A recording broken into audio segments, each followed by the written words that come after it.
Unang bagyo sa bagong taon, ang bagyong Auring po mga kapuso nananalasa ngayon sa Visayas at Mindanao.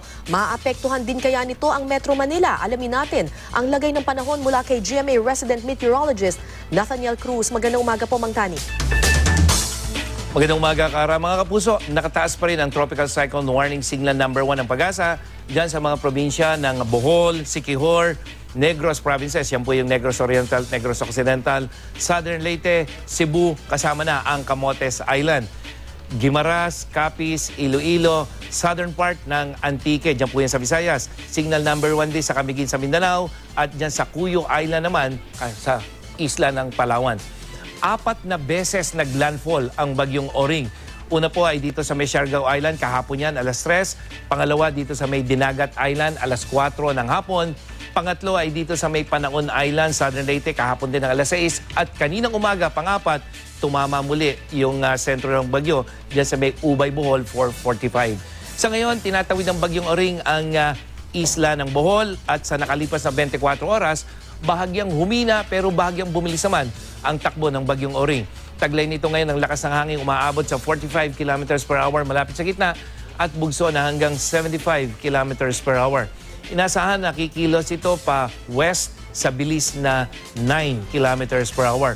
At sa forecast track ng Pag-asa, muling o posibleng muling tatama sa kalupaan ang sentro ng bagyo, posibleng mamayang hapon dito sa may Cebu, tatawid muli dito sa may Negros Provinces at tatahakin ang Sulusi bago muling tumama dyan sa may Palawan Island. Yan ay kung hindi magbabago yung kanyang bilis at direksyon, mga kapuso. At doon po sa mga kapuso nating nakatira noon sa mga lugar na may warning signal ng bagyo at sa iba pang panig ng Visayas ay maging I am ready sa banta ng baha at landslide.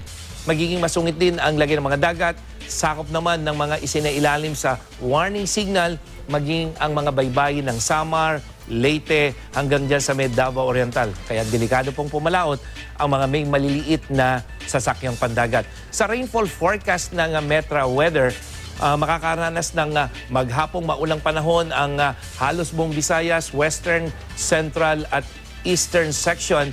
At dito po sa Mindanao ay may mga pagulan ding inaasahan dyan sa Cagayan de Oro na kung saan nagdiriwang din o ginugunita rin nila ang pista ng itim na Nazareno. Pero sa malaking bahagi ng Mindanao, lalo sa Davao Region, mga kapuso, ay magkakaroon ng mga pagulan pero pagdating na po ng hapon. Southern section ng Luzon, lalo sa Bicol Region, asahan ng mga pagulan ngayong hapon, maging sa ilang bahagi ng Mimaropa, lalo din sa may Romblon, dyan sa may Romblon, Marinduque at sa probinsya ng Mindoro Oriental. Sa iba pang panig ng Luzon, Northern at Central section, maaliwalas ang panahon, maliban dito sa may extreme section na kung saan extreme northern Luzon na kung saan dahil po sa epekto ng hanging amihan ay may mga pagulan. At dito sa Metro Manila, mga kapuso, ngayong araw na ito, magiging maaliwalas ang panahon, maulap pero mababa ang tsansa ng ulan. So magandang balita po yan para doon sa sasali sa prosesyon. Pero pagdating ng gabi, mga kapuso, unti-unting tataas ang tsansa ng ulan at yan ay dahil sa epekto ng bagyo. At bukas, araw ng Martes, ay maghapon na makakaranas ng mahinang pagulan ang Metro Manila. Pagdating ng Miyerkules sa umaga may pagulan, pero pagdating ng hapon hanggang gabi, asahan na po ang unting-unting pagganda ng panahon. Kara?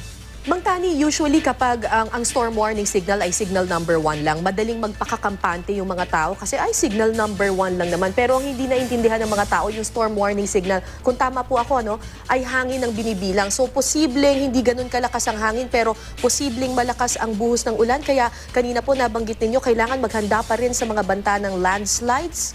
Yes, Kara. Kaya kung titingnan natin yung rainfall forecast ng Metra Weather, yung tama yung binanggit mo, pinag-uusapan natin dito, tropical depression at mahihinang hangin o signal number 1. Pero sa rainfall forecast, kitang-kita natin na maraming lugar dito sa Visayas ang makakaranas ng malalakas na pagulan at ito ay sanhinga nung ulang dulot nitong tropical depression. So pagdating sa hangin, hindi masyado yan, pero meron pa rin mga gustiness yan, Kara. Opo. Pero yung ulan na idudulot nitong bagyo, asahan natin na malalakas lalong-lalo na sa Visayas. Kaya talagang dapat maging handa sila. Dahil yung ulan, halos dalawang panganib ang dala niyan. Opo. Flash flood at saka itong tinatawag nating landslide. Okay, maraming salamat po sa inyo, Mang Tani, ang ating GMA Resident Meteorologist.